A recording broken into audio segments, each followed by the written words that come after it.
Hello everyone, we are now going to start the physicist debate, and what I'm going to do is I'm going to introduce Chris. This is a gentleman that I've been liaising with over the last 4 months maybe, and this is exciting at the same time scary because we do not know how this is going to go. And I do not mean reference their answers, but the process on how to actually ask a question and get an answer. And even though there's people on the internet watching this now thinking it's easy, please come up. So anyway, I'm going to introduce you to Chris, and then the three guys here, and I think we all got your name. Oh, we got Tom. I know you're going to introduce him, but we've got Luke, may the force be with you, and we have George Lucas. So anyway, Chris is going to introduce. All right. Down a little bit. Tall guy. So yeah, thanks very much, Gary. Just to provide a little bit of context before we kick things off. Met some of you in the breaks, but my name's Chris Richardson. I'm a journalist based at Imperial College down in London. I'm the editor-in-chief at a quarterly science publication there, and initially got in touch with Gary about an article I was putting together about truth and how observations become theories, become facts, and that entire process, and the scientific method, and so on and so forth. And after a few initial conversations, it became apparent that rather than just coming here to put that article together, it might be quite useful if I tapped into the network of scientists at Imperial College to find some physicists from mainstream science who might be willing to come and speak today and provide an alternative viewpoint to the types of things that you've been hearing about throughout this weekend. So, as a journalist, I'm interested in challenging conventional wisdom. As someone with a scientific background, I believe strongly in the power of empirical data and also testing hypotheses and the rigorous scientific method that we have, although it does have some limitations. That said, as a person, I think there are many things hidden in plain sight that aren't quite as they seem. So a government, I think that's a topic that's come up quite a lot this weekend. A government I see as a large gang with a monopoly of force. Borders are arbitrary lines that are drawn in the sand, and money only has as much power as we're willing to give it. All of that in mind, I'm still not of the opinion that the Earth is flat. However, I think one of the greatest values we can have as individuals is the ability to change our minds in the face of new evidence. So with that in mind, I think we all agreed as a team we just want to have a nice friendly discussion this afternoon and bounce around some ideas and see if we can change some minds either way. So I hope you all enjoy the next hour and a half or so.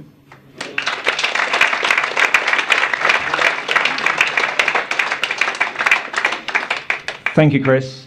What we're going to do is the levels are going to be set throughout the actual the debate, because we've got 3 mics on at the same time. It's very hard for the technical team. And can I just mention that the technical team have had a horrendous job to get this sorted over the whole 3 days, and they've put in a lot of effort. And I don't know if you've seen their hardware, but it's actually quite incredible. So anyway, I'm going to introduce Tom for you. But one thing I have to say, the guys that I gave the eggs to, can you just make sure that they're not looking when you throw them? So if you could do that for me. So anyway, I'm going to hand you over to Tom.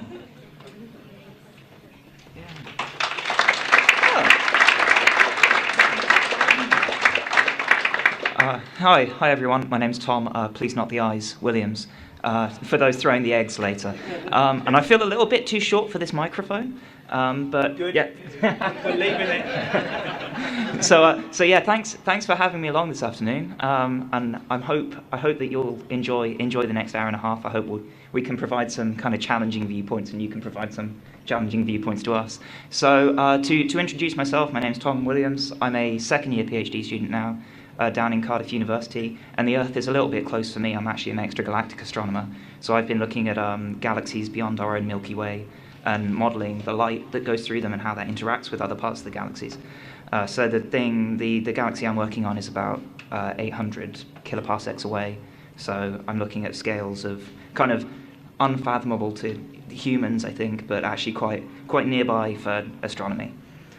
So I've had the kind of honour, the privilege of being sent off to Hawaii twice now in the last year to go observing. So the first time I went in, I was actually there at Christmas. I landed on Christmas Day.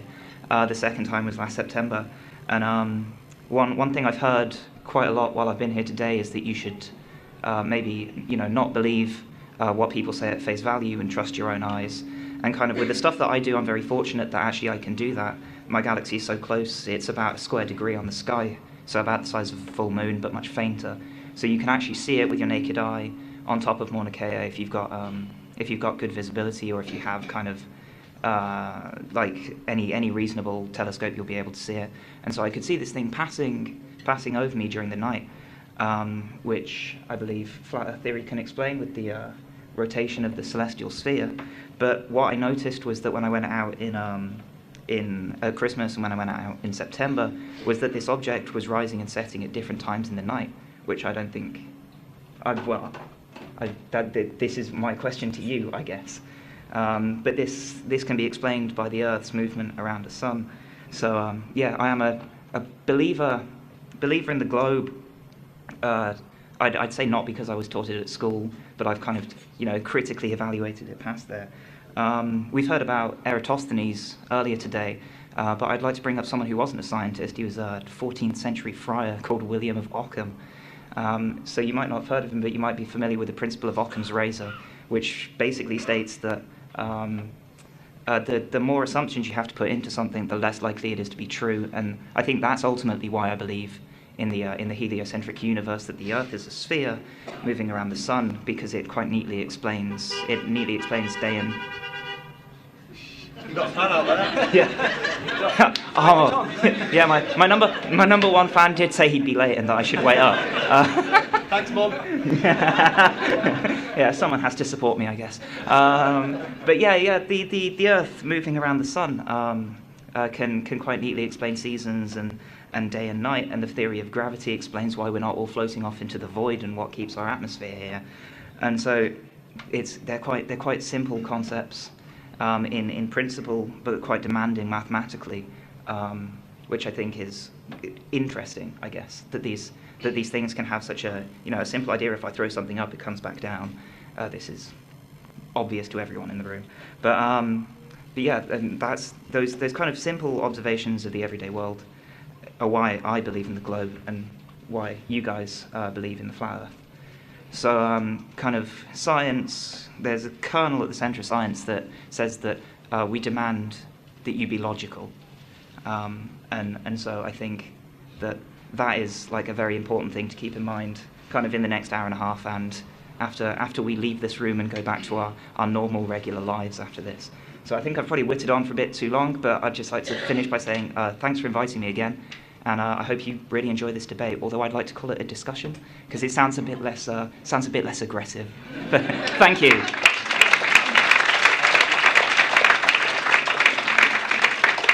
Thank you, Tom. I'm now going to introduce to you Luke.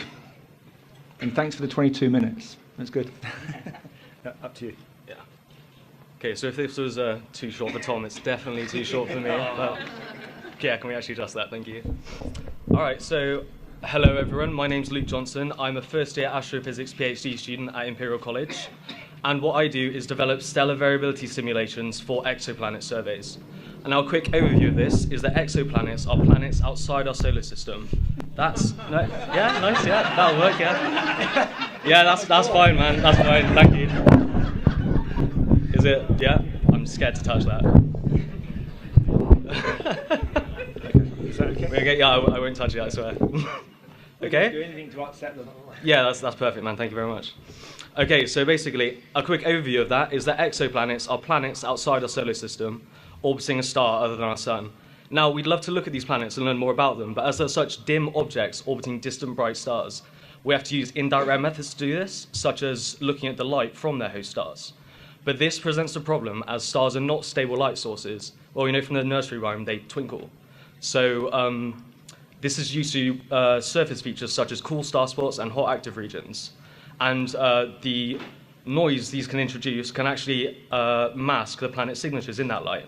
So this is why I developed my simulations, to try and quantify and understand that noise, so hopefully it can be removed from those measurements so we can see these planets. Okay, and I won't go any further into that, but please ask me more if you want to hear more later. So as you probably guessed from all that, I believe that the Earth is a sphere, rotating on its axis as it orbits our sun. I believe this planetary system, while unique as far as we know due to the presence of intelligent life, is one of hundreds of millions that make up our galaxy, the Milky Way, and that the Milky Way is one of countless galaxies in a universe that, as far as we can tell, has no bounds. Now, I believe this not because it's what I was taught in school, but because what I was taught in school aligns with my own experiences and the things I see. Simply put, the current model answers all the questions I have about the world around me. For example, why gravity can be tested for on a micro scale, such as in the Cavendish experiment. And why last summer, when I stood at the peak of Kilimanjaro, I could not see the ocean past the edge of the continent. And why my professors, who are some of the most perceptive and skeptical people I've ever met, could dedicate their lives to analysing data from space observatories if that data is all being faked. It just personally doesn't make sense to me. Now, I didn't come here trying to change anyone's belief set in an afternoon. And what I'd actually like to urge you all to do is exactly the same as what I've heard from flat earth speakers many times over, which is to be a skeptic and to do some research. But there are pitfalls to watch out for in that, basically. See, while scientific skepticism is healthy and constructive, denialism is the opposite and all too easy to mistake for the other. See, while skepticism teaches that evidence is worthy of belief if an observation can be repeated under controlled conditions, denialism teaches that evidence, no matter how reproducible, can always be rejected out of hand. And now some people, when challenged, will tend to revert back to their core tenets or beliefs, such as, the Earth, like the horizon looks straight to me, it doesn't feel like the Earth's moving beneath my feet, my senses tell me that the Earth is flat. And now some people would demand answers to apparent holes in spherical Earth theory, implying that they'd come around if those questions could be answered. But I mean, this is why we're here today, to try and answer as many of those questions as possible. But there are some people who, even if all their questions are answered, will not consider the alternative because they don't want to consider the alternative, and that is denialism, and it is not scientific in the slightest. So the second pitfall to watch out for, and this will be my final point, is in actually conducting your research. See, we live in an age of misinformation where anyone can cobble together like an image or blog post or video with misleading or false information. And you see this all the time. These are techniques employed by political extremists on every side, basically.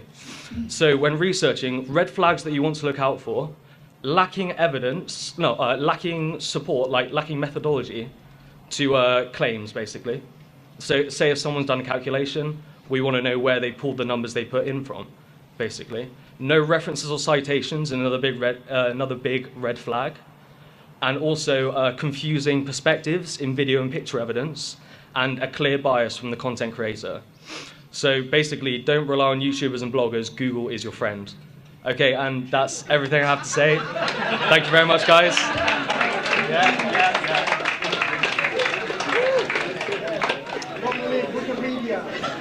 I'm now going to pass you on to George. Thank you, George.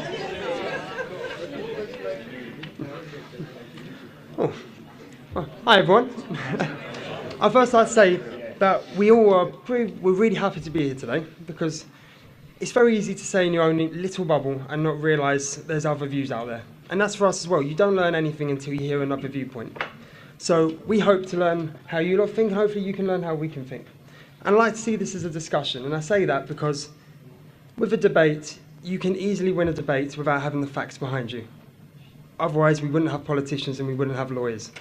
So hopefully we can see this as a discussion and just put ideas ahead instead of necessarily seeing this as one side beating the other. I'm a first-year PhD astrophysicist, which means I'm not an expert and I'm definitely not a scientist, not yet.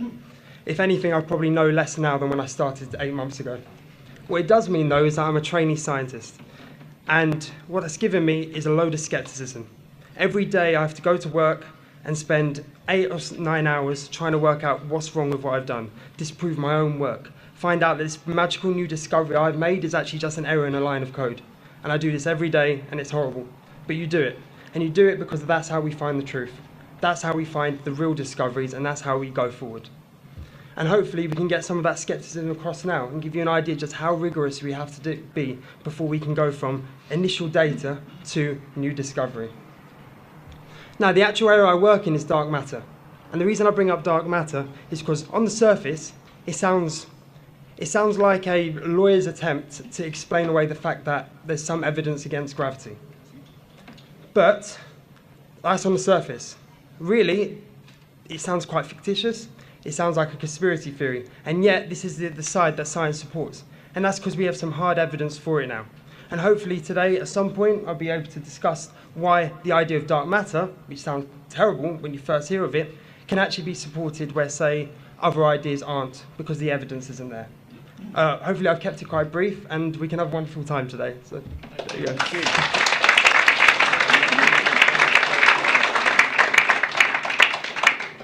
Tech team, if you can put on the left mic, please, for the flat earthers.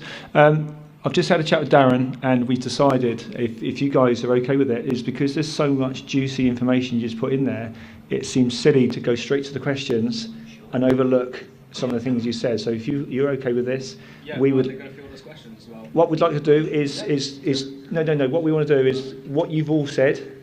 There's some really powerful information. So what we did is when we first produced the questions and run it by everyone, it's because at that time we had no content.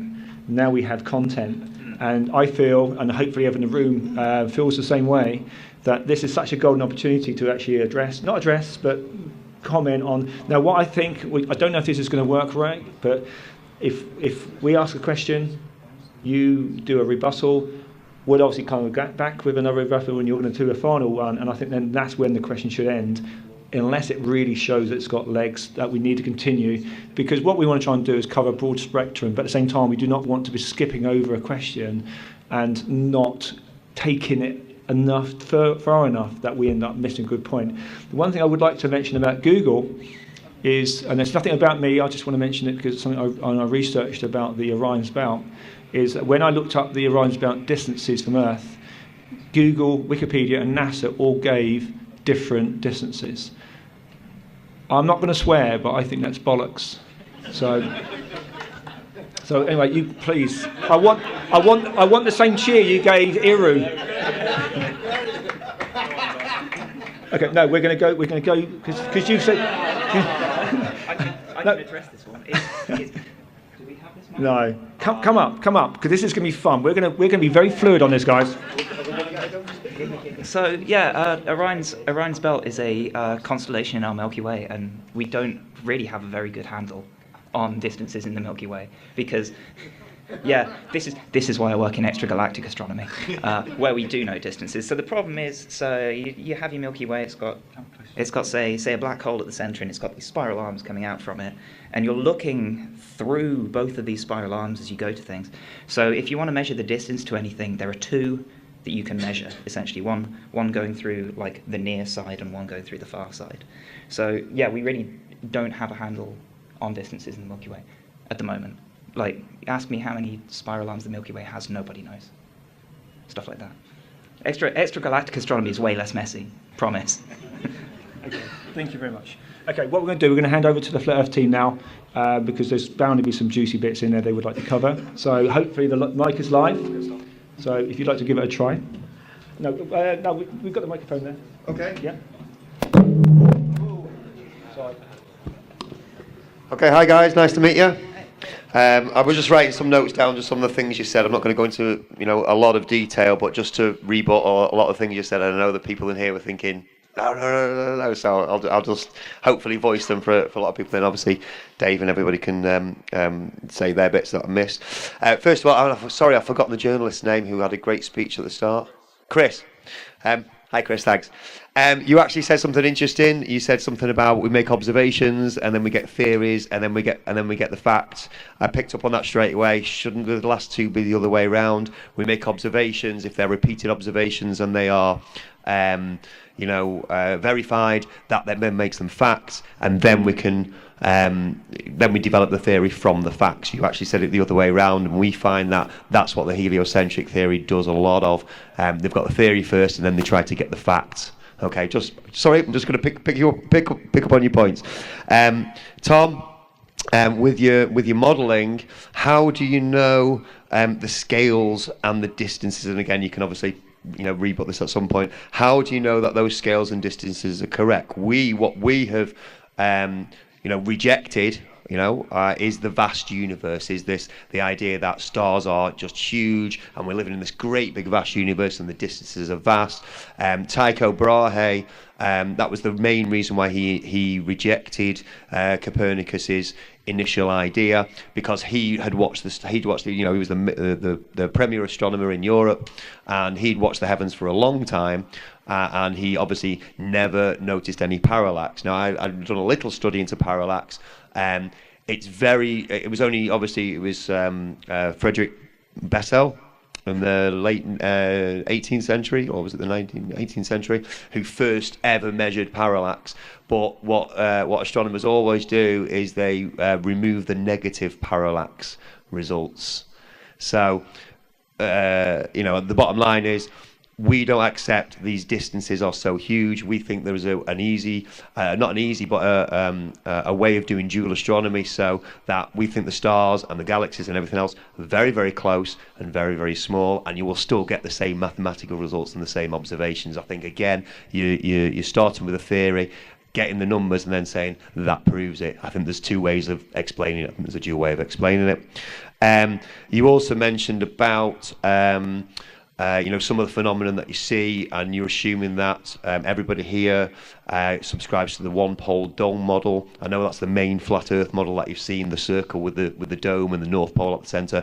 I completely reject that. Most people in this room know I completely reject that. I'm not the only person that does that. I believe, because of astronomical observations, that we have a two-poled sky. There's a celestial sky. The Earth is still a fixed plane, but the stars, or the heavens, are two-poled, and they roll over two poles. Okay, so if the atmosphere, I'm sure everybody will agree with this question, if the atmosphere is kept in by gravity, yeah, how come a helium balloon, how come it can't hold of a helium balloon? I'm sure you've got a great answer for that one.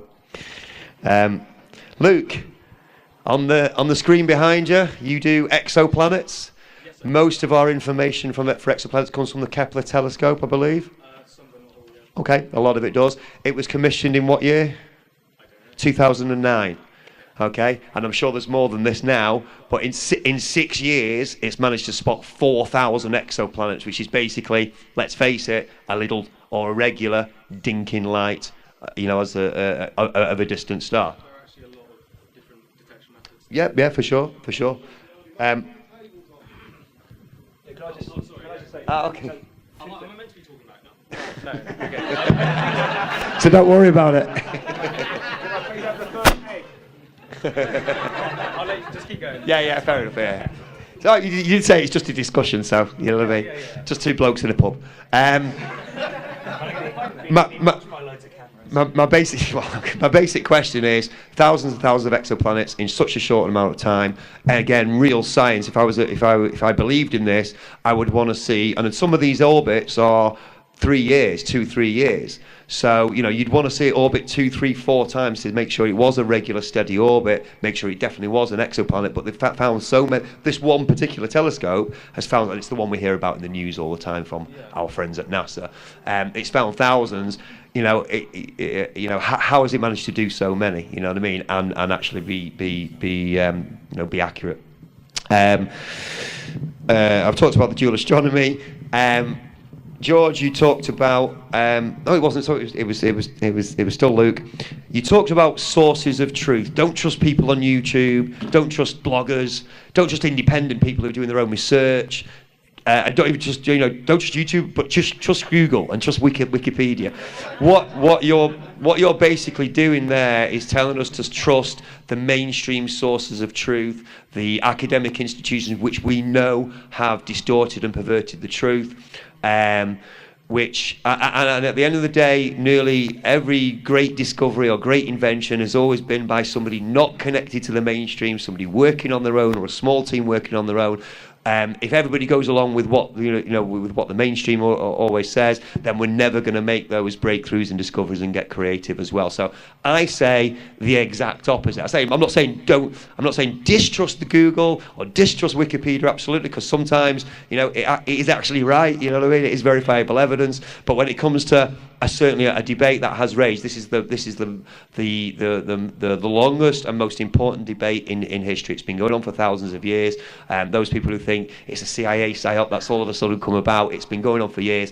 In 1969, when they pretended to go to the moon, and then in 1972, when they showed us shots of the Earth, the debate died down a bit. Now we've got the internet, mass communication, and we can get those independent sources of truth, and we're not reliant just on the mainstream television and mainstream newspapers. Now we can actually discuss and share information, think for ourselves and say, I'm not going to choose that model. They might both work mathematically or observationally, but I'm choosing this model because it actually, it also fits in with my own senses as well. So I say the opposite. I say not trust independent research, but absolutely use all sources. And I personally, just having seen false flags and all the lies on mainstream information, I'm more likely to distrust the mainstream information. And I know that goes for most people in the room. And that's pretty much it. George, I'll just say, I don't know, do you know about the electric plasma universe? Do you know about the Thunderbolts project? I had to dig through their wiki page, but not for long. Okay. Just saying that, again, I would imagine that a lot of people in this room and a lot of people out there, it's been around for 100 years, it's not a new thing. They reject Einstein, they reject the theory of relativity and gravity. The sun is an electrical conduit. We live in an electromagnetic universe. It's another alternative. I don't know that much about it, I can't go deep into it. I would imagine Iru knows a lot more about it than me. But again, there is another scientific alternative explanation to what you guys have been taught. That's it for me. I'll pass it on.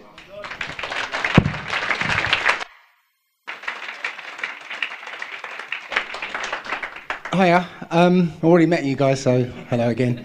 Well, Darren's basically usurped all the questions I had anyway, so... I won't speak again after this. But there's a couple of little points. Yeah, you said was it, what's your first name? Tom. You said about stars being 10 parsecs away. Is that like 150 miles, something like that? I don't know. I mean... No, that's past. Oh, right, yeah, something like that.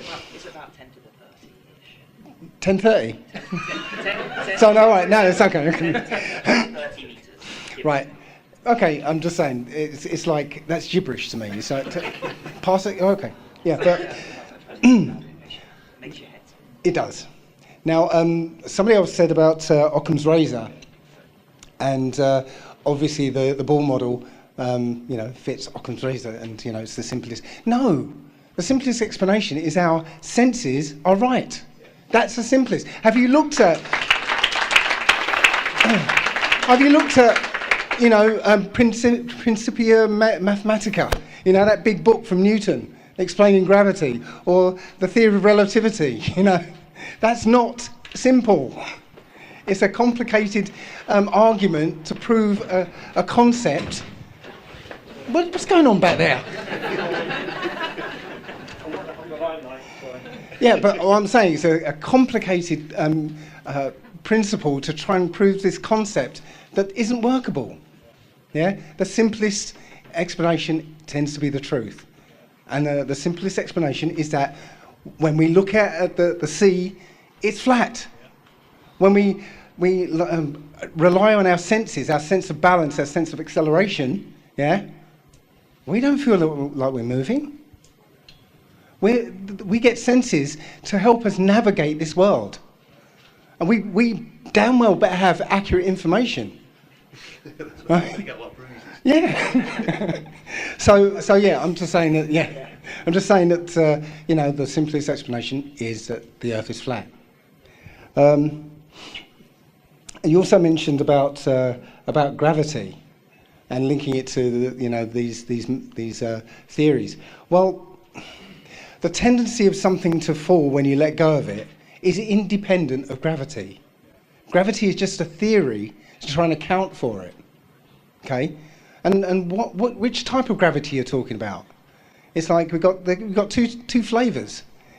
Some kind of mysterious force between two things, or some kind of curvature of something called space-time. Yeah, neither of them work, right? But they're independent of this. I'm going to do a Neil deGrasse Tyson. No, I'm not really. All right, not really. But I'm just saying they're independent of this tendency for something that you let go of to fall down to the ground. Yeah, it's one of those confusing arguments, right? So I haven't got very much to say. Darren took the limelight.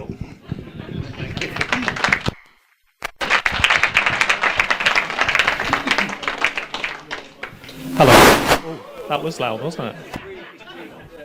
Hopefully that's not so bad now. Can everybody hear me okay? Yeah? Hi, my name's Sean, School of Life. How are you doing? Nice to meet you all.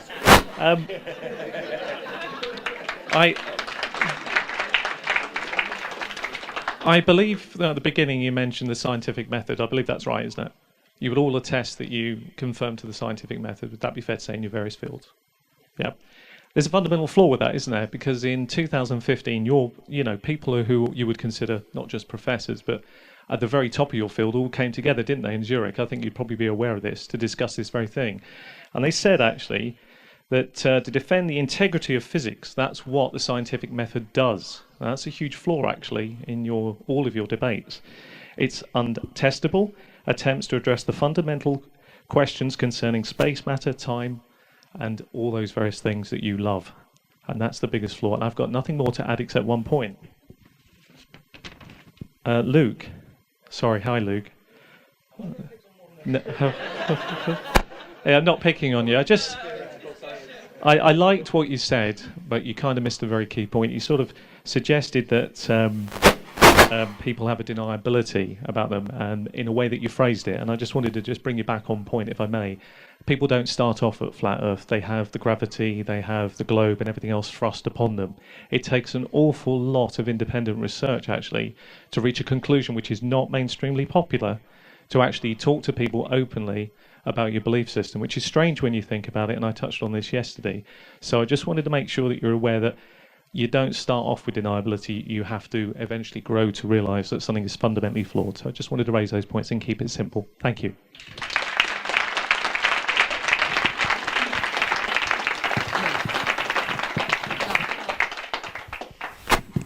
Well, hello guys, nice to meet you. I come from Argentina. So really nice things that you say. Maybe I understand the 80%, but I'm going to try to make my best. Really, I believe this is a nice situation that we live in today, because we ask for this to be happen. I mean, just have a friendly speech between some different point of view. I believe nobody here has the equipment of the knowledge to really combine some other peoples who believe what believe or in what must be believed. I think that this is a personal process. Depends of the sources. I believe what something important is I think the difference between flat earthers and heliocentric models is that we came from that world. I mean, we have all the same, educational system, so not maybe so deeply as when you enter in university to study, a specific situation about the astrophysics things, but we know the basics, and a lot of assumptions that then go deeply in university are based in those simplest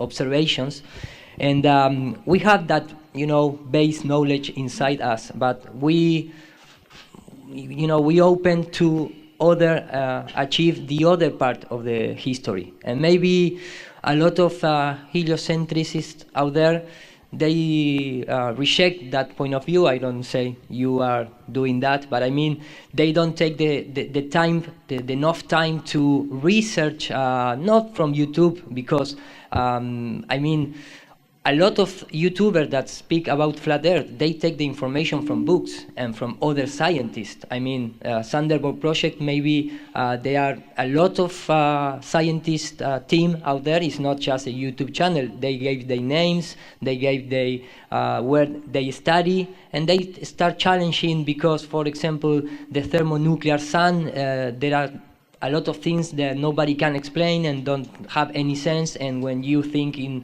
electrical sun, it become more understandable. But those guys are astrophysicists too, or are engineering. I mean, they are not YouTubers. They go from coast to coast on Europe, making conference talking about this and challenging these guys on concepts. Every flat earther out there start with Samuel Roboham book. I mean, he was also a scientist and a mathematician, and with the nickname Parallax.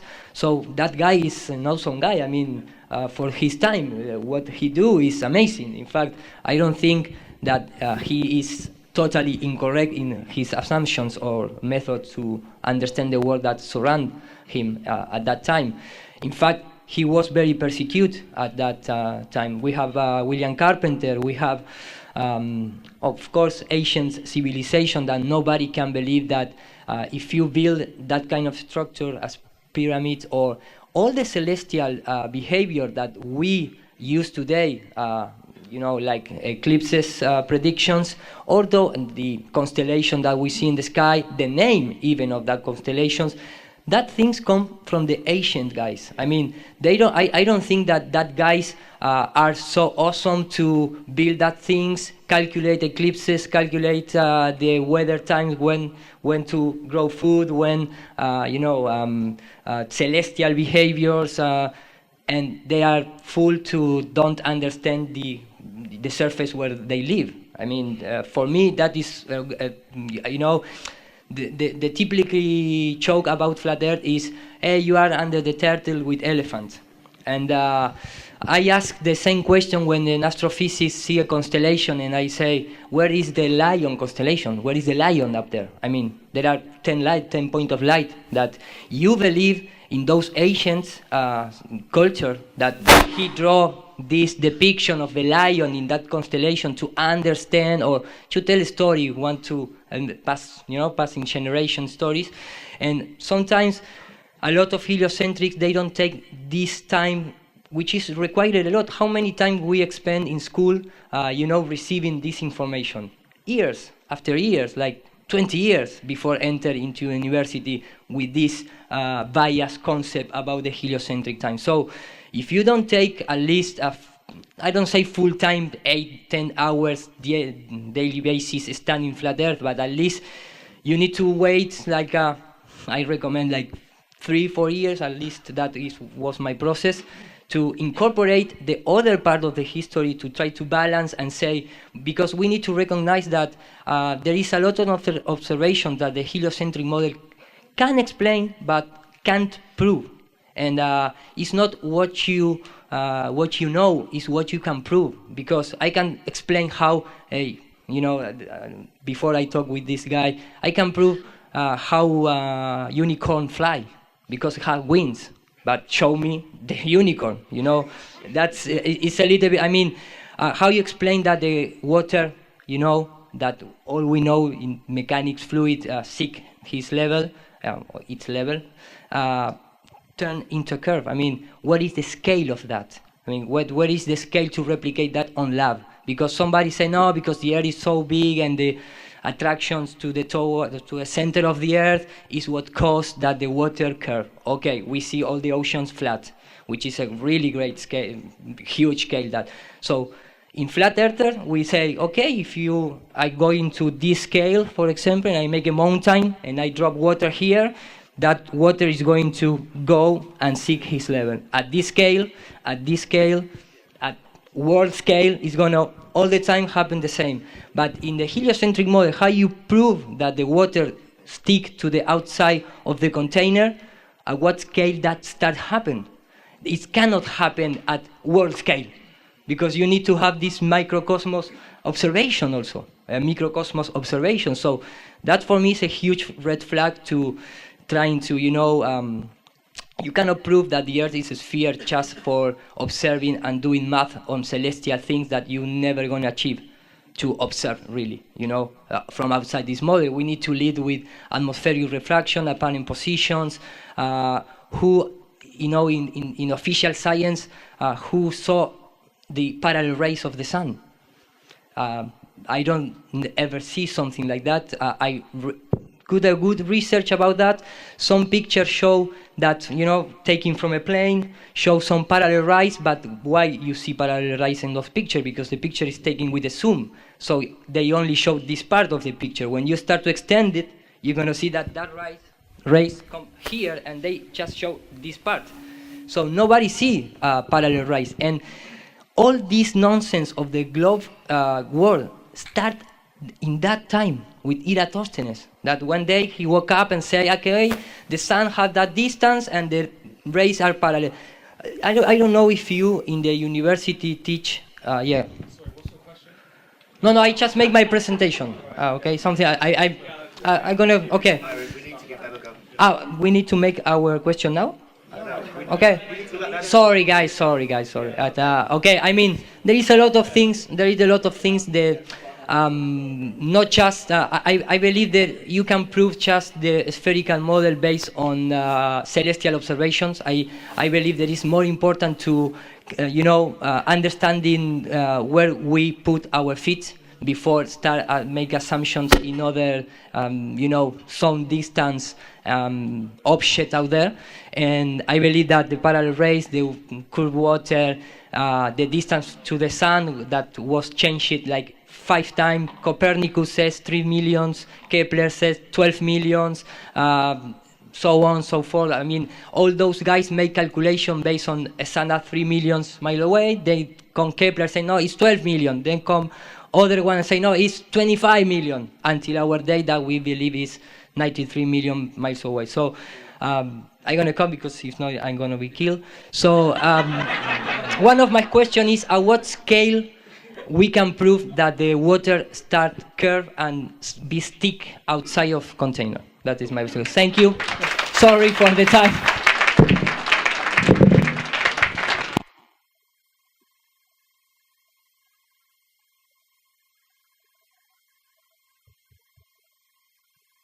While I'm waiting, I don't think they need the questions. The thing is, that looked real, but I think it was fake. I think that's Elon's first draft on what he should have said. Okay, we're going to have to set some ground rules here, guys.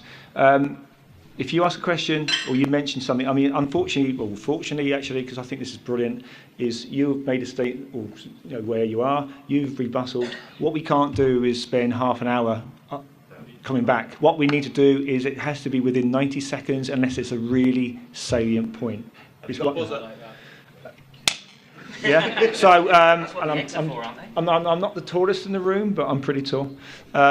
So anyway, so what I'm going to do is we have to give these guys a very fair chance, because if this is not done with integrity, it's pointless. So I think these guys need to have a chance to come back.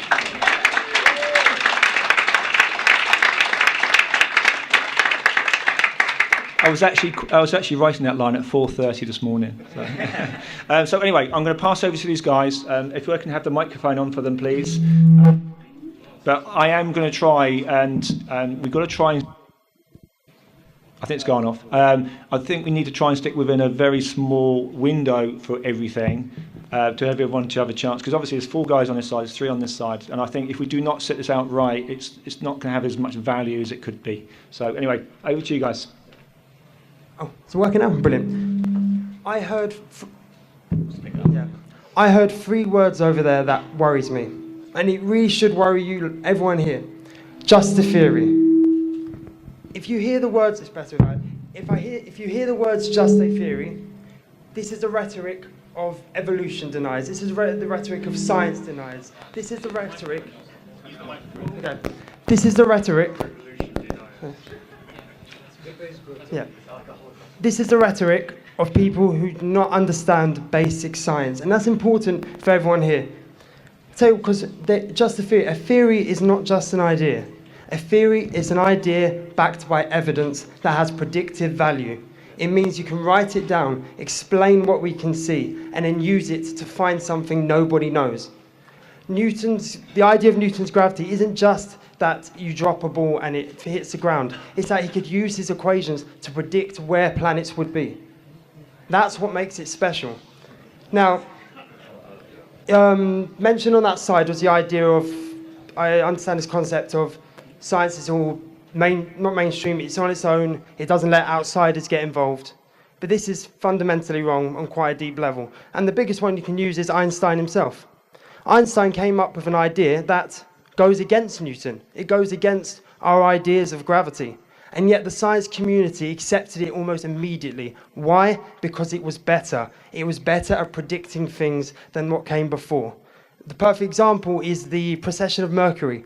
The orbit of Mercury is not what Newton would predict. It follows a different pattern. In fact, it doesn't even follow a single orbit. It continually changes. That is not possible in Newton's gravity, but it's possible in Einstein's.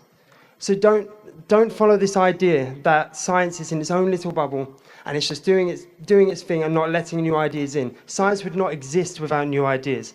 But it's new ideas based on evidence, it's new ideas with predictive value, and it's ideas with utility. Utility that makes this room work, utility that lets you drive your car, and utility that lets you use a GPS system. So I want you to all keep that in mind whenever you're hearing certain things said. Yeah.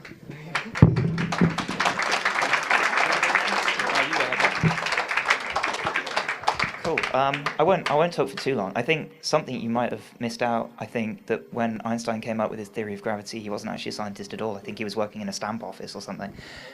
So, if you are, yeah, independent researcher, very much. Just one quick one, because I think we're limited to 90 seconds now. In terms of measuring the distances to things, there are a whole bunch of ways. Common one in extragalactic astronomy is so different molecules will emit light at different wavelengths. And so neutral atomic hydrogen emits very strongly at 21 centimeters. So if you look at these things and you measure this peak, you can see how much it's away from 21 centimeters by, and then taking into account kind of Hubble's law, you can turn that pretty easily into a distance from its redshift. Kind of in our own Milky Way, it was last week actually that Gaia had its second data release, so it's very accurately measured the position of, I think, 1 billion stars using the parallax. So it's just been scanning the sky for a while, and it's looked at these tiny, tiny changes. And so because you know the angle that these things are changing by, you can measure the distance to them very accurately. But there are a whole bunch of ways to do it. You can do it from supernova going off and things as well. And these methods agree to, within 10% or so of the distance of M33. One other thing I'd quickly like to add is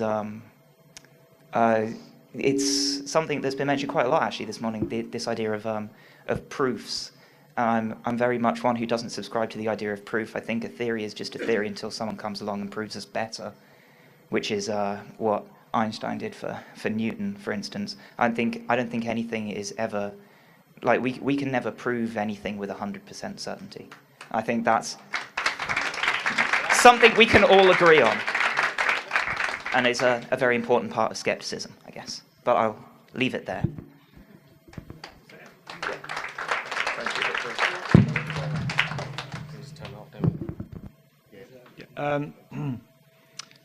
Thank God I had questions I didn't rip up, because we are there. Thank you very much, guys, and thank you. Hopefully you're all enjoying it, because sitting back here, I'm finding this a lot of fun. Okay, number one question is to do with curvature. And I'm not saying that we've actually got the right questions or the way we present them is correct. All I've done is I'm just a normal flat earther who's very limited knowledge. And between Didi and I, and we spoke to the boys, and we went back to these guys, we tried to come up with something that gives us a range. So some people are going to criticise it because we just can't get it right for everyone, but we just done our best. So anyway, question number one is, why doesn't the artificial horizon on a plane roll backwards during straight and level flight? So over to you, boys. Thank you. So this is terrifying. Okay. Yeah, so basically, the main thing to take from that is straight and level flight. What is meant by straight and level flight? Because I imagine when a pilot's in his cabin or an onboard computer's doing it, they try and maintain a constant altitude. Would you agree? Yeah? Yes, they try and maintain a constant altitude. So, yeah, so that's going to be determined by the dial reading on their console. So while on small scales, their flight path seems indistinguishable from straight, like a straight line, it's actually going to be, on larger scales, curved, much like the Earth is curved on larger scales. Yeah? Okay. Was that? So, what? That was the answer? Yeah. Sorry, what didn't you get? Sorry. Can we have this mic on? Can we have both mics on? Thank you. So what you're saying is, again, on most of these answers, you seem to be assuming every time a priori that we live on a ball And saying as a thought experiment, imagine we're living on a ball. And right, that's how it but would work. but the actual facts are that a plane flies.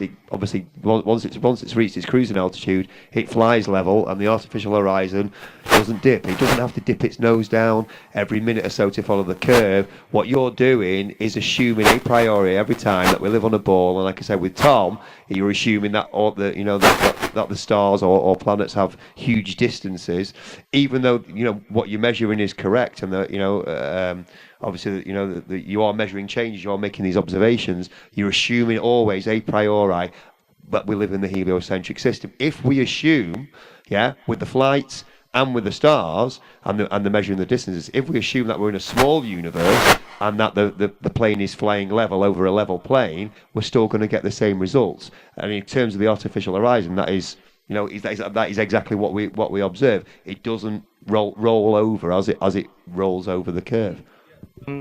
Sorry, am I back on? Yeah, okay. Yeah, sorry. I thought it was a question as in like, I don't understand how your model, the currently accepted model, can explain why the artificial horizon doesn't roll back, and that is the explanation why. In our current model, that is why the artificial horizon doesn't roll back during what you'd call straight and level flight. Okay. Because maintaining a constant altitude around a massive circular surface is going to be curved itself. Calm down. Yeah, it's not. I'm not assuming our theory's right per se in this. Yeah. Breathe. Yeah, I'm Breathe. Down. Yeah. Breathe. Okay. Like that's how we explain it with our model. How do you explain it with yours? Well, no. I think you're slightly misunderstanding the question. Okay. Yeah. Right. Imagine a plane before it takes off. Yeah. It's got a gyroscope in the artificial horizon, okay? It spins that gyroscope up to get the reference of the ground, okay?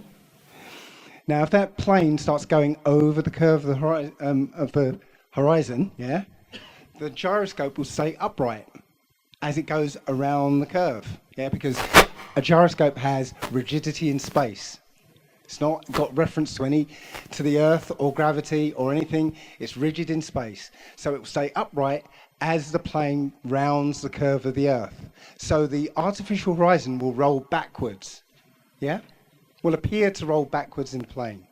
But it doesn't. It stays straight and level, indicating that the plane is not going over a curve, but flying over a plane. That's what the question is. Of gravity or anything like that, if it relies on the horizon? No, it doesn't rely on any horizon. It's rigid in space. Rigid That's in space. one of the properties of Yeah, a horizon. I don't think it's unaffected by gravity. I mean, I'd have to check that. Like your own model says rigidity in space is unaffected by gravity or wherever it is on Earth. Do you want to? Yeah, go.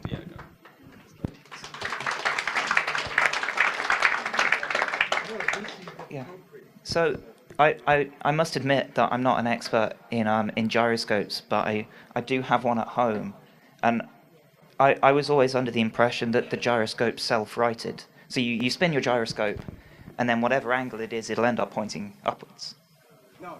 Is that Rigidity in space means once that gyroscope is spinning, it will stay in its orientation, and resist any attempts to change its orientation. It's not affected by the center of the Earth or gravity or anything else. It's rigid in space. I'll just add that we've actually got a gyro here and we will demonstrate it. Yeah. I will also add, there's Rob Durham in here has a video where he spins up his high precision electric gyroscope, right, and sets it on a surface and videos it for 6 hours. Now, in 6 hours, the Earth would have moved something like 90 degrees. Okay, so that gyroscope should have moved in that time because it's rigid in space, but it doesn't move, indicating the Earth isn't moving.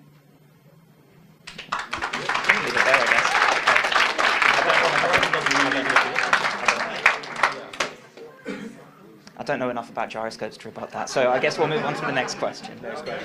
I'll just add, out of all the questions in my video about about all these different proofs, that question nobody's ever been able to answer, because they always come up with this idea that the Earth affects it, or we have some kind of mechanism to right the gyroscope. Yeah. Nobody can answer it. So I'm I've never been in a plane cabin. Yeah. So We're sorry we can't give a good answer, but invite us back next year, and we'll have something for you.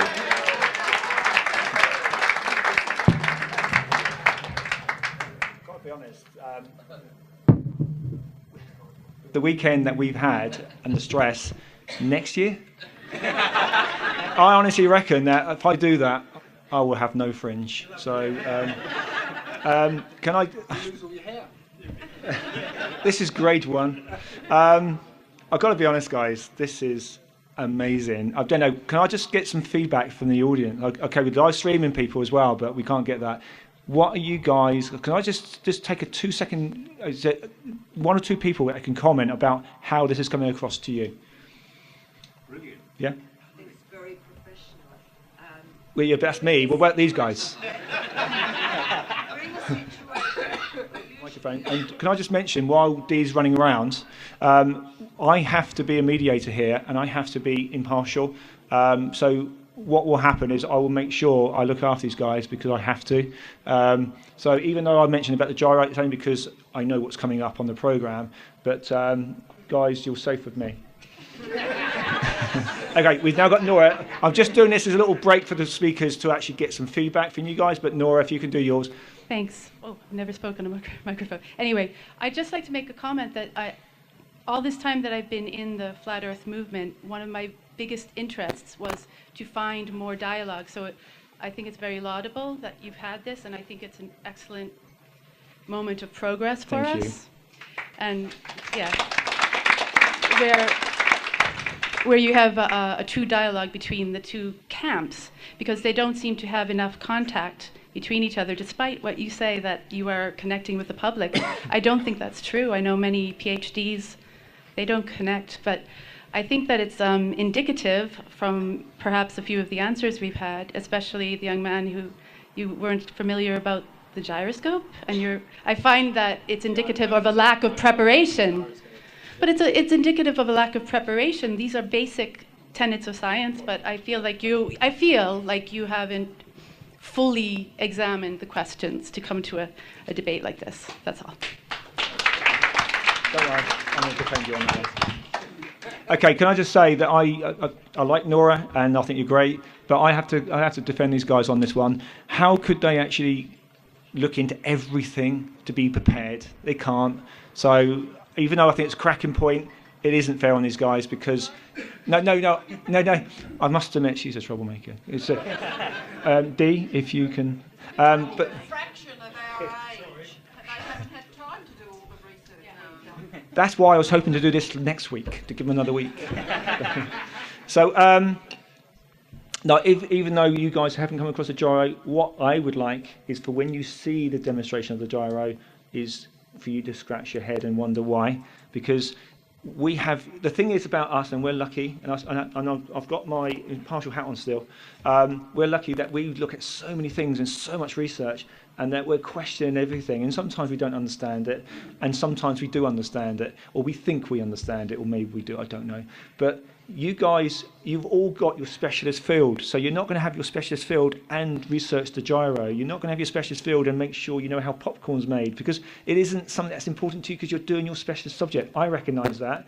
So we have to try and look after these guys, that we are looking on point for what they're actually about. If we find that this is a very powerful hour and a half, then we can actually roll it out. And can I just say, I really appreciate these guys and Chris for actually being here, because I was told that no one would actually bother or could do it. These guys are here.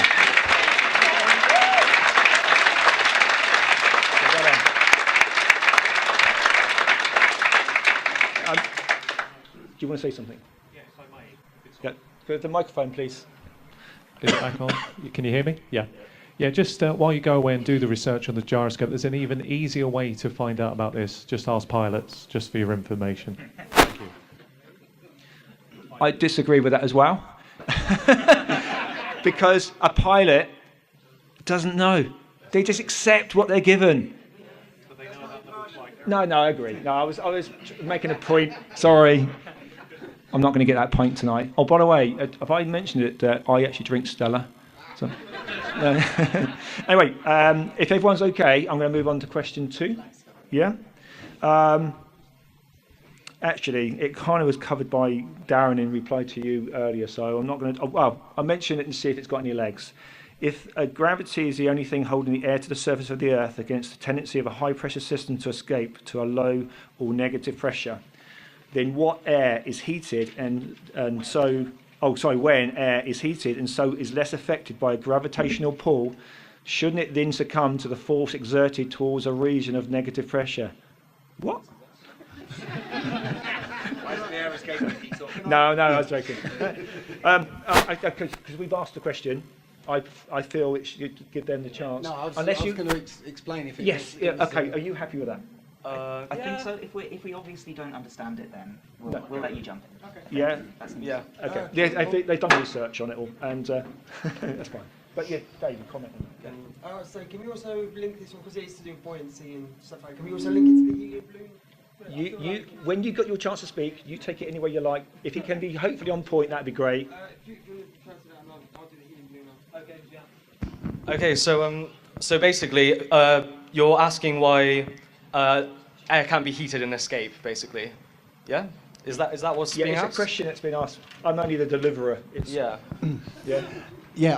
The question basically is, if gravity is the only thing holding the atmosphere to the Earth, okay, and the atmosphere is right next to a vacuum. I've got it. Cheers, Dave. Yeah, basically, there's two competing forces. There's gravity pushing downwards, and then there's a thermal pressure of air pushing upwards.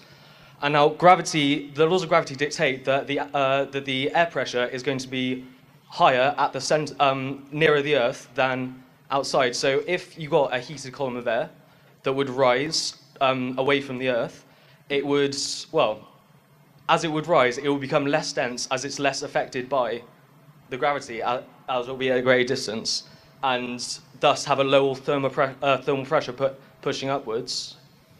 So that system stays in that equilibrium state. And that's called the hydrostatic equilibrium, and you can read a lot about it. Okay, so let me get this right. Okay, so we've got an state of equilibrium. Yeah, gravity pushing down, thermal air pressure pushing upwards. Well, when you say thermal air pressure, what I'm seeing is you've got a vacuum next to a pressurized system. Okay? And we always see, hang on, we always see where there's high pressure next to low pressure or zero pressure, a movement from between one and the other, okay? All right, you say that, I can see the guy going, no. Okay, right, just to change it just slightly, okay? We can do an experiment. Now this is all about doing experiments, yeah? If we had a container, right, and we evacuated that container. This is from your video, isn't it? Yeah. Yeah. So we had a container, evacuated that container less than the vacuum of space, yeah? And we had that container down here, near the surface of the Earth, where the gravity is the strongest, and we pierced the bottom of the container. What would happen? Okay, so the container's like, it's a vacuum inside the container. Yes. So when you pierce the container, air will rush in to balance that out, basically. And it will fill it up and balance it out. Yeah, because it'll equalize locally, basically. So how can, on the surface where it's the gravity strongest, with a vacuum that's weaker than space, how can it work down there? Because and not work up there? it's unfortunately not analogous, because it's not a really high pressure system against a really low pressure system. It's a gradient. So as it's really dense at the surface, and then that density decreases and decreases towards the vacuum of space, basically. So it's not there's no wall at which there's vacuum. But there has to be a boundary condition, though. Well, there has to be a boundary condition, otherwise the air molecules at the top, right, the few air molecules at the top will immediately go out to space, right? Then immediately, the Yeah, no, free it's ones- not. It's not a negative pressure system. It's an incredibly low pressure system. Yeah. We always see high pressure goes to low. Yeah. Doesn't matter if it's negative or low. Yeah. Well, yeah, High that's pressure goes to low. Yeah, unless there's forces acting on it, and that is gravity that's acting on it, but, keeping it what I'm saying on is, Earth. at the top of that atmosphere, okay, there's the few atoms of oxygen or whatever. Yeah. They will succumb to that pressure going outwards to a lower pressure. No, though, because gravity works against that thermal pressure. Okay. And to make that local equilibrium state. I'm sorry, but I'm just saying if those free ones at the top disappear, then you've got a lower surface, and now these ones that are free will start disappearing, and it's a cascade effect. And even if somehow you've got equilibrium with that system, as soon as the air gets heated at the top, it rises and becomes less dense, then has less thermal pressure. So okay, so you so created this thing. that equilibrium state balances it wherever it is, and brings it back into that equilibrium, and that's why we're just losing atmosphere. Basically. So where can we see an example of this idea of thermal pressure demonstrated on Earth? I can't give an example right now. Well, but, that means it's not repeatable. I think it is. I think it is repeatable. I think Well, there if are you can't experiments. repeat I it- just haven't written an experiment down. If you can't repeat it, if you can't show me where this concept of thermal pressure, if you can't demonstrate it, how can we see? No, it's real. Well, thermal pressure. You can if you have air particles in a container and then you heat the air particles, the pressure is going to increase as the temperature increases. That is thermal pressure. It's the kinetic energy of the particles and their collisions against the wall of the container. That as the temperature increases, they have more energy, more collisions, more pressure.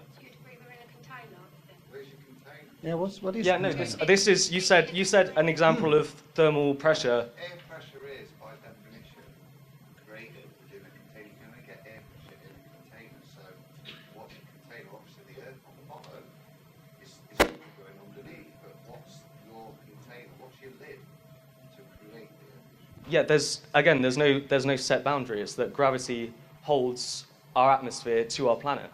The scientific definition of air pressure is that measures within a container. So, what is your lid? Is it? No. Do you want to take over?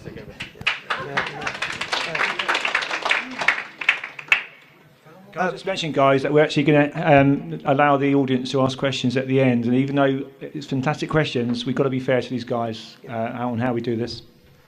To go on pressure there, pressure doesn't require a container, and we can give quite an easy example of this. I'm going to use the ocean for this. If you imagine we take a random part of our ocean, and we're underneath, we take a random bit of water, and you make like a dotted circle, and there's a bit of ocean there. That part of ocean, assuming there's no waves and assuming there's no motion, is staying in that one place. Now, you'd think gravity would make it want to go further down, but it doesn't. It stays where it is. That's because there's an inherent pressure taking place there due to all the water surrounding it.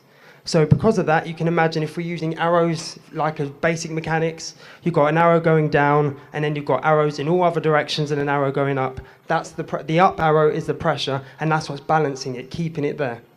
Now, we can do the same for air. We can take any bit of air, make our little dotted sphere, make our dotted circle, say we talk about this bit of air, those atoms aren't moving. And they're not moving because there is a pressure pushing it outwards and gravity pushing it down.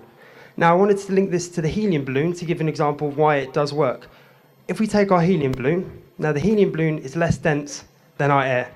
So, to get less dense than our air, that means less mass, which means less gravitational force pulling it down. You now have the same big arrows pointing up because the air pressure is the same, but now you've got a smaller down arrow of gravity, and that's why you get that lift. All these ideas can be explained with pressure and gravity in this way, and it does not require a container to do it. Yeah.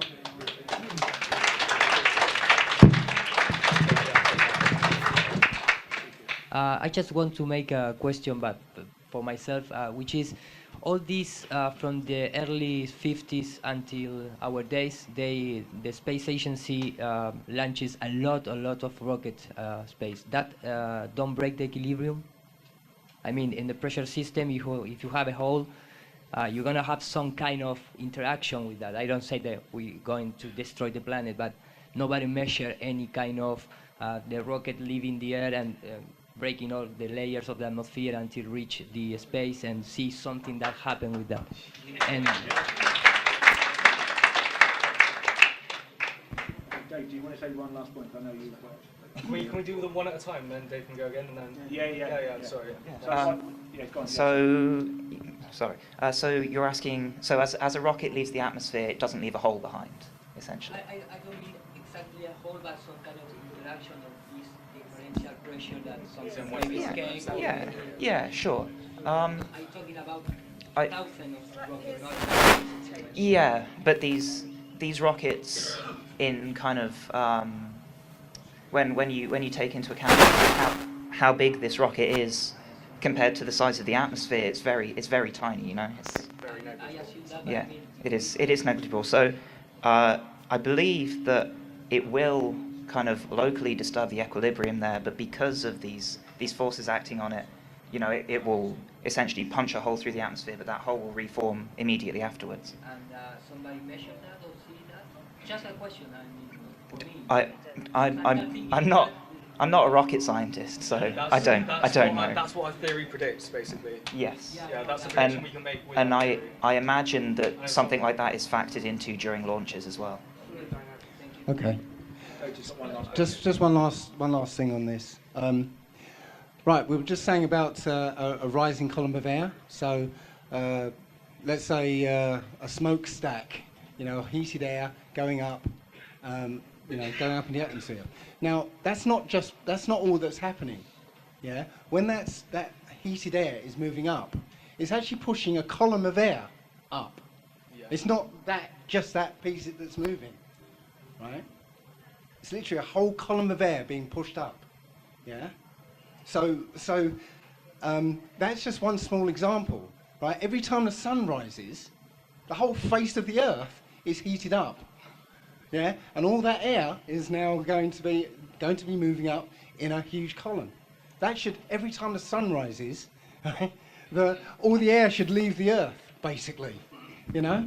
You see what I'm saying? Yeah. Because what you're trying to describe is a state of equilibrium where, you know, gravity balances out this force, you know, of air to evacuate into a vacuum.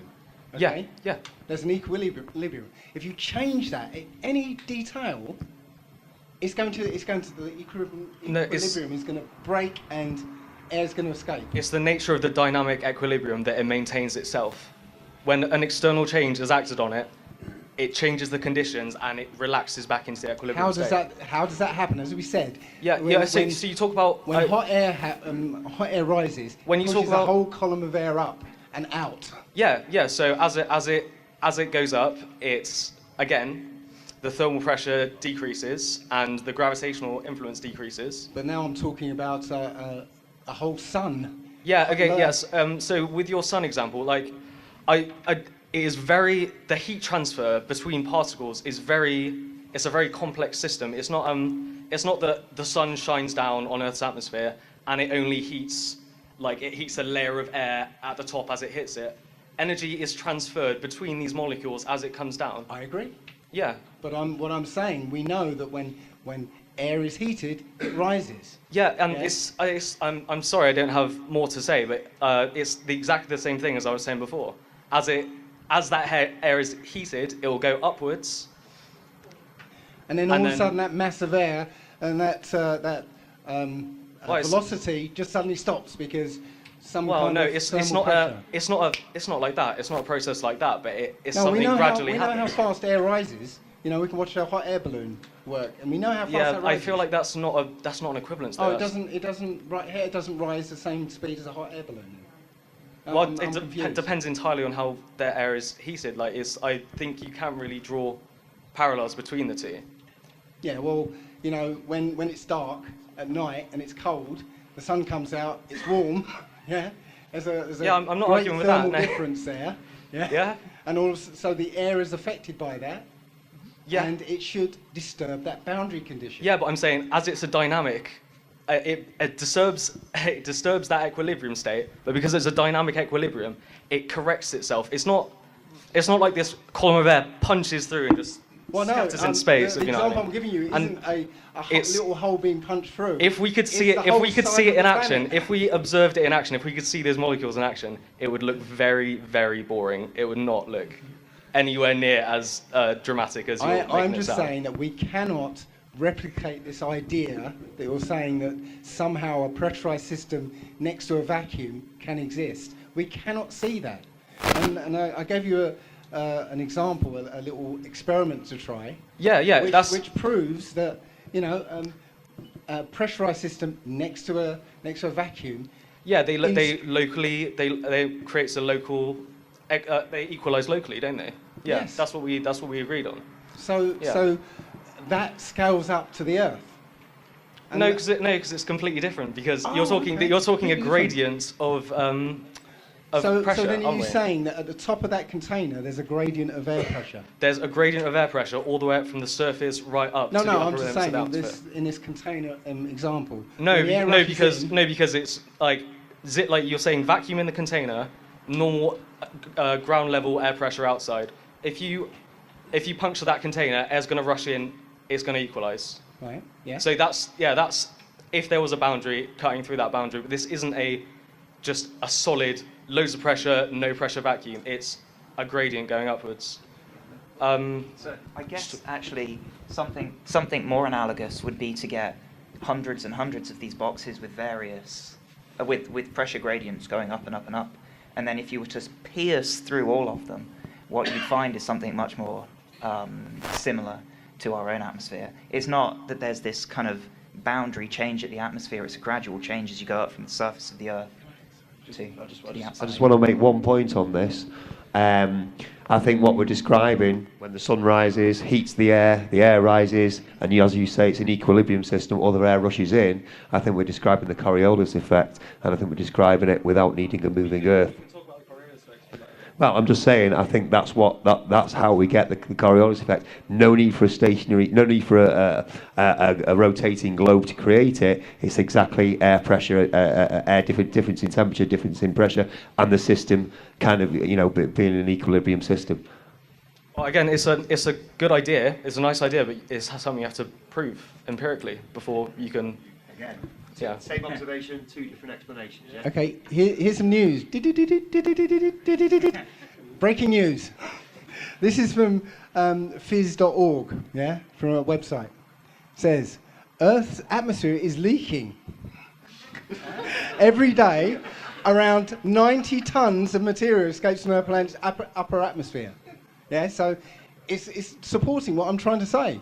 Yeah, so if 90 tons of material leaks away into space every year, or every day, every day. Yeah. So, yes, save your breath, everyone. So, all of a sudden, when that atmosphere leaves, then you've got a new layer of atmosphere, the new lower level of atmosphere. And now 90 tons of that leaves that day. And then so on, until there's no atmosphere left. We have to wrap this up. Yes. Move on to question two. Yep. Right. When do people have to go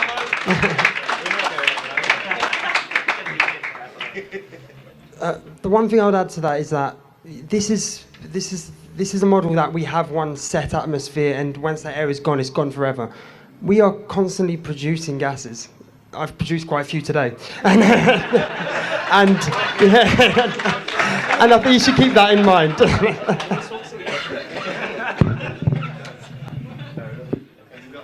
Yeah, good. Yeah, I can vouch for that. He's released some. I fainted for 4 minutes. So, anyway, again, I'm loving this. It's really awesome. Number 3. So you're wrong. How would you explain light slowing down when hitting a denser medium and speeding up after leaving that medium for a less dense medium when the law of conservation of energy prohibits such observations? Sure. So there is a quantum mechanical explanation to this, but I don't think we have time to go into it, and I don't have a whiteboard. So the way that I picture it is that actually light traveling is essentially it hits an atom. That atom absorbs the photon. Electrons within the atom are excited to a higher state, and then they drop back down, and the photon is re-emitted. So here in the air, we have a much less dense system of these atoms than we do in a table. So once you shine the light into a block of glass or something, it's then being absorbed and re-emitted by far more atoms. So it appears to be traveling slower. In fact, it's still traveling at the speed of light.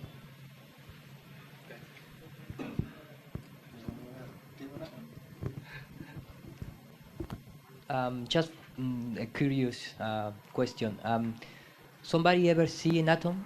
I mean, there is empirical evidence of an atom, because molecules, supposedly there are empirical evidence, but an atom, even the science says that is unobservable. And just a question. Thing. Can you guys hear this? Sorry. Yeah. Oh. No? No, I ask for is real evidence of the existence of the particle called atom, and instead talking about molecules, because in my research I come across that nobody can show the particle of the atom. Of course, there are supposedly tiny particles, but it's something that happened the same with quarks or with gravitons or with all these kind of measurements that the quantum physics trying to do for explain the things, but never show. They show just statistic on computer, but you actually is some method to actually see the particle, because we are talking about particles. So in terms of directly seeing an atom, it's impossible. We can kind of indirectly infer it through things like electron microscopy and things, where you look at the interactions of electrons with these atoms and build up pictures of them. So yeah, in terms of seeing an atom, we can't do it. In terms of knowing that there are things there, as far as we know, there are. So it's like exoplanets then. No, and you can see some of no, them. I see that, but there is not an Direct image some of the That is places. not an atom. Oh, really? Yeah. With recent technology. Okay. And the last question, which is related with that. No, as in we have. The last question related with this subject, and that is also if for myself. I hope it's Yeah. When we observe the mechanism of the magnets, we're talking about fields, and we experiments show us that this field is perturbed, and we know there is even a magnetic pressure and that kind of things. But however, observates a particle that it's carry on that kind of field, because when we're talking about fields in quantum physics, I believe, maybe I get wrong, there are fields perturbations for these supposedly particles like quarks, graviton, etc. We have something that we can observe as a field of magnet, but there is some kind of particle. Science assign some particle to that interaction of the magnets.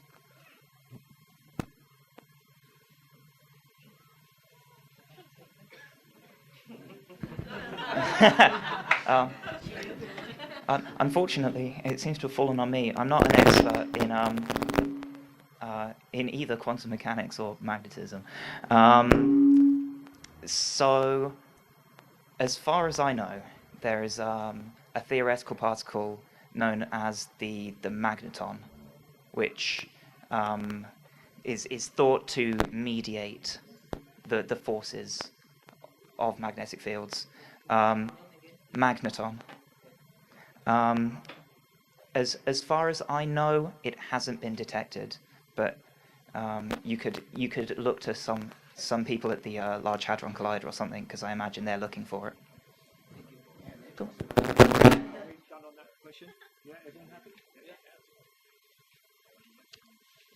Okay. Questions at the end. if you don't mind. Is that okay? It's just, we've just got to give these guys plenty of opportunity, yeah? Is that okay, Nora? Thank you. Can you calculate Can you calculate any planet's orbit based on gravity stroke mass alone when using all masses in the entire solar system and get a result matching the prediction algorithms of the proposed elliptical orbit of any planet? I couldn't say that backwards. So anyway, I can't, but maybe these guys can. So, This is their question. no. Well, these are questions to them. I didn't write this.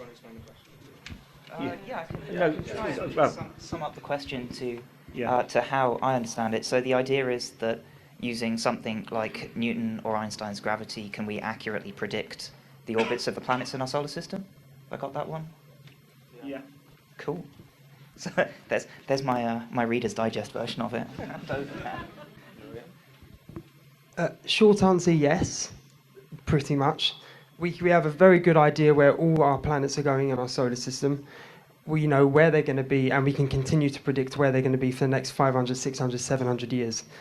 That's because it's based on a really quite a simple system of just pulling in certain directions at certain velocities. I mentioned earlier when I said about Mercury was the one planet we weren't sure how it moved, and that's why Einstein had to come in and they was able to explain it, and now we know exactly how Mercury moves and how it's going to continue to work. I think it was the case, we got it there, of the two planets. Yeah. We didn't actually discover Neptune and Pluto straight away, and yet they were predicted because we found that due to the way the planets are orbiting in our solar system, Uranus, we would expect them to be there. And when we looked for them, we found them. We would not continue to follow these if it weren't for their predictive capabilities. And the same laws help us work out when we're going to have a solar eclipse and a lunar eclipse. Thus, why the news channels are able to tell you and predict it, tell you way in advance, and why you've heard of stories of Westerners going to islands and telling the locals that you're going to have a lunar eclipse in the next 5 days, and then treating them like wizards because of it. It's because they're simple models and it's very easy to do. 1, 2, 3. Lou.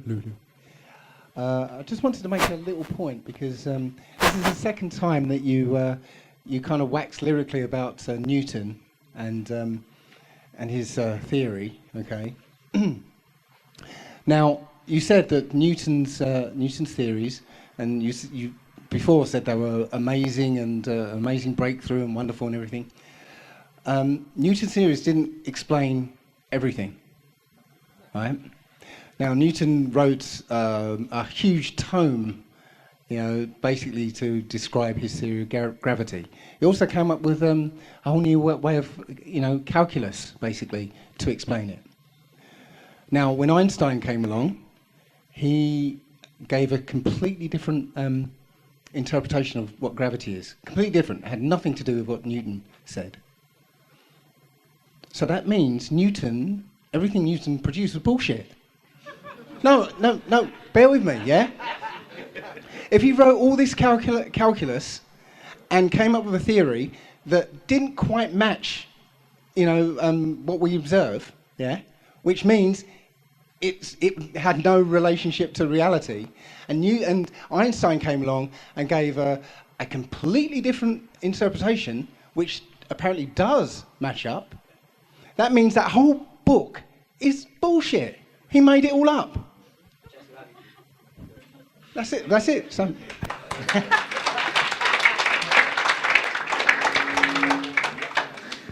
I actually totally agree with you.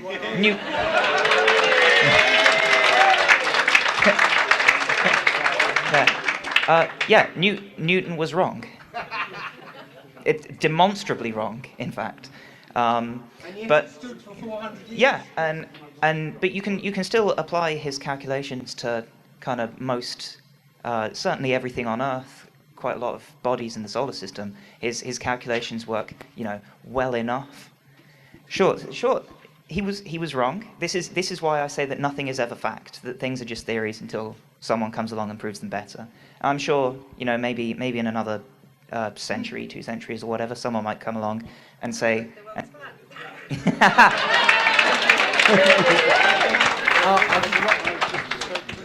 and saying that Einstein's theories of relativity are wrong and prove those. But at the moment, that's the best we have, and that's really how science works. Yeah. That you just improve on things until you try and get to what you believe to be truth.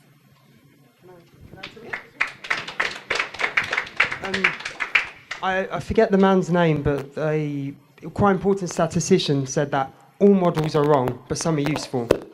Thank you, yeah, George Box. All models are wrong, but some are useful. And that's the tenets of which how science works. We can never prove something to be right. We can only prove what's wrong. Didn't you just say earlier that saying just a theory was wrong? Because what we're saying is then everything is just a theory. And it will stay a theory until something else comes along to replace it. So everything is just a theory, and that's the correct way of applying. No, because once again, these are backed in evidence and they have utility. And that's all we can ever want of a model is utility. Newtonian had that for 400 years. And it worked, and we were able to construct bridges. We were able to do a lot of stuff on this planet using those ideas.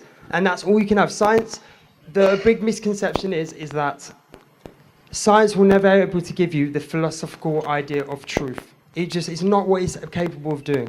What science is capable of doing is giving you a model of which you are able to use and predict. That's all it will ever try to do, and it's doing it very well with the current model. Can I just add a piece? Thank you. That's a very good explanation. I want to come back to what I first said to you all when we started about the testing, because this is very relevant here. Physics has obviously matured over the last 40 years. I think we'd all agree. Your testing processes are supposedly much better now. Would you agree with that? Obviously, your experimenting tests of new, more fundamental theories is becoming increasingly difficult, actually, not easier, isn't it? Because you're learning more. Many existing theories are so difficult to test that they are widely believed to be untestable in foreseeable future. Would that be fair to say as well? Where are you getting that from? I'm just reading verbatim notes that I've made previously. There are some things we can't. Yeah, I understand that, and I just wanted to add this final piece, because I just want to get clarity around this. The methods from the past are not working anymore. I think that's fair to say in many ways, because you would agree that you're having to find new ways to test these things. So basically, we're in a very difficult era of science. Thank you.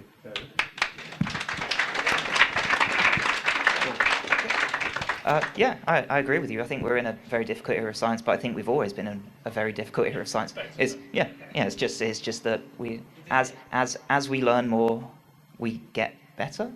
We all agree we don't know everything yet. Yeah, LIGO's unbelievably impressive. There are people out there who 20 years ago, when LIGO was like first in the pipeline, they were like, it'll never be done. You'll never see gravitational waves, and here we are, having seen them.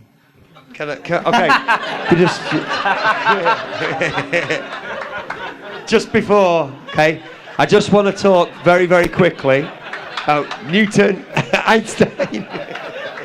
Just one sec now, just give me a sec.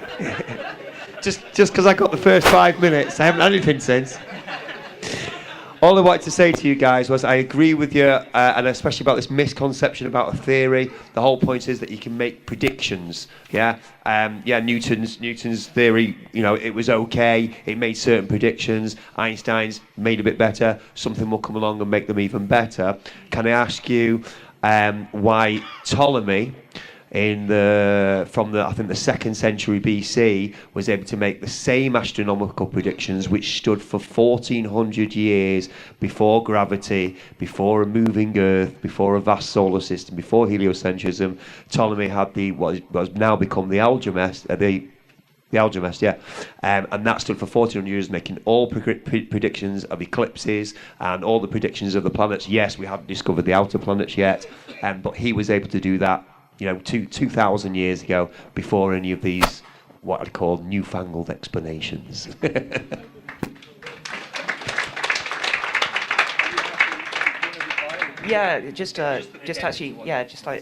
quick. So Ptolemy was a believer in very much a geocentric universe, right? And also I believe that he thought every single orbit was a perfect circle. But Yes. is that his prediction? Yeah. Yes. but they became It was a model that worked. yeah they became they're very complicated. So we can explain the orbit of Mars with one ellipse. I think he had to use almost 300 circles, and his predictions were just the yeah. We don't see a perfect orbit. Uh, On elliptical orbit, we still see retrograde motions. Yes, because of perturbations by other planets in the solar system. Yes, I think that's why. Yeah, I think that's why. Sorry. I only say sorry. We can assume we assuming that we have elliptical or circular orbits, but we still from here see retrograde motions. We don't never see a perfect circular or elliptical orbit from outside to corroborate that. And kind of that's the crux of my argument, that why would Ptolemy try to fit the orbits with perfect circles when they're demonstrably untrue? His explanations, fair enough, were wrong, but his actual predictions, the theory was correct. Yeah. That's all Exactly, I'm saying. yeah. That's all I'm saying. Sure. I still don't think you've got the explanation right, that's all. Shut down. Right. Right. Here we go. Hello. Right. You mentioned detecting gravity waves. Wait. Just before you continue, so Cardiff has a gravitational waves department. They get very angry if you call them gravity waves. Gravity waves happen on water. These are gravitational waves. I don't know the difference, but they get very bent out of shape. Right. The thing is, before I was into the flat Earth and everything, I was really well into science, really into quantum physics, Einstein's theory of relativity, the whole works. So when LIGO, was it LIGO? LIGO, sorry. Yeah. When they first started doing their experiments, I wrote to Ask a Physicist, and I asked them a question, and they weren't able to answer. Well, they refused to answer. Okay. I've asked the same question over the years to various people. None of them answered me. Okay.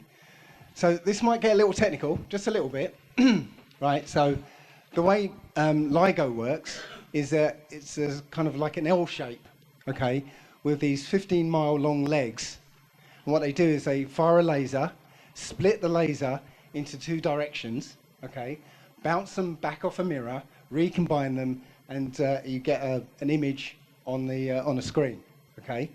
Now, if at any time the distance between the two legs changes, so if a gravitational wave goes along one side, it will change the distance, change the size of that leg, okay? Then there should be an interference pattern on the screen. You agree? Yep. Right, so this is supposed to prove Einstein. But what Einstein said is that it's not the gravitational wave isn't in space, it's in space-time. So if space contracts, then time slows down so that the speed of light stays the same. So if you're doing an experiment with the speed of light, you will never detect gravity waves, because if the gravitational wave, so that, yeah, if one leg shrinks slightly because of this gravitational wave, then time would slow down for that beam of light. So it will arrive exactly the same time as the other beam of light. No interference pattern. So if they detected something, that means Einstein was wrong. So if they don't detect something, that also means Einstein was wrong. So what do you got to say about that?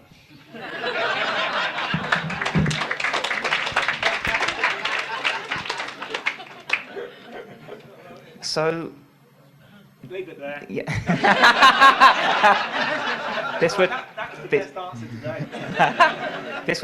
would absolutely be the case if you were doing this experiment with anything other than laser light or light in general. So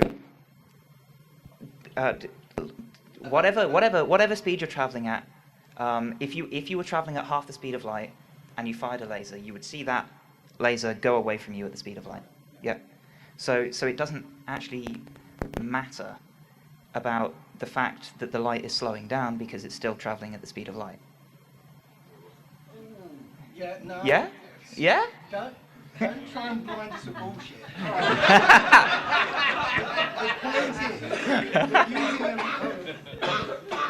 The point is, you're using the speed of light as the measurement medium, okay? And we're saying, right, that the only way of detecting anything is that that space-time will contract, okay? Now, Einstein says that it's not just space, it's space-time. So they're like a reciprocal. You know, you change the space, time changes, so that the speed of light remains the same. That's the core of Einstein's relativity. So that means it can never detect a gravitational wave. But, so as the gravitational wave passes through one of the arms, that space contracts or expands. Yeah? And time slows down. Yes, but the light is still traveling at the same speed. Only because time is reciprocal to space. So it has to, according to Einstein, that's what has to happen. That's Einstein. It's Einstein. You can't argue with that. It's not me. It's Einstein. No, it's not quite one over the other. It is. That's it. No. Oh, for crying out loud. I'm afraid so. It described it accurately. But, Go and read it. but it's still that the beam of light is traveling further. Sorry, say again? The beam of light is traveling a different distance. No, because again, it's space-time. You know, the whole thing of gravity is time and space curving, changing shape, contracting. But the speed of light has to stay the same in Einstein's theory. So, it works the same way in LIGO that it does apparently with the Earth. Yeah. Yeah. Come on, high five someone.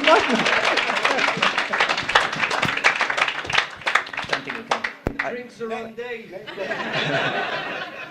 There are people much more knowledgeable about this subject. I'll get them. Yeah, one's here. Here. In the words of Tom,